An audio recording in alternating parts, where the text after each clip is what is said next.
Simple concept जो number 2 देकी divisible ताको कहा जिवो इवन नंबर माने जुग्म संख्या आ जे 2 देकी डिविजिबल नुहे ताको कहा जिवो अजुग्म संख्या माने ऑड नंबर।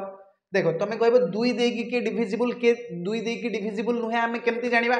देखो जेउ नंबर रो यूनिट प्लेस रे माने एकक स्थान रे 0 2 4 6 8 एई नंबर गुडा को बा एई डिजिट गुडा को देखिया पई पाइबो सी हो जुग्म संख्या बा इवन नंबर आउ से 2 देकी डिविजिबल।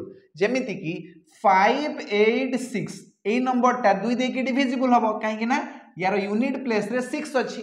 से भलिया 792 यार यूनिट प्लेस रे 2 अछि तो ये 2 देकी डिविजिबल हबो।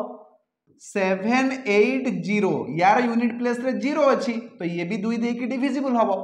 किंतु 389 ये नंबर टा कोन 2 देकी डिविजिबल हबो कि हबनी काहे ना यार यूनिट प्लेस रे 9 अछि ये 2 देकी डिविजिबल नुहे बुझियला ना। अच्छा मते गोटे कथा कुहो ए जो 0 ए 0 नंबर टा इवन नंबर हबो ना ऑड नंबर हबो मते टे कमेंट बॉक्स रे लिखि कि जणै दियो। डिविजिबिलिटी रो फार्मूला तो सिखिलो जे 2 देकी कटि जीवो से हबो इवन नंबर आ जे 2 देकी कटिबोनी से हबो ऑड नंबर बस एतिकी होची कांसेप्ट।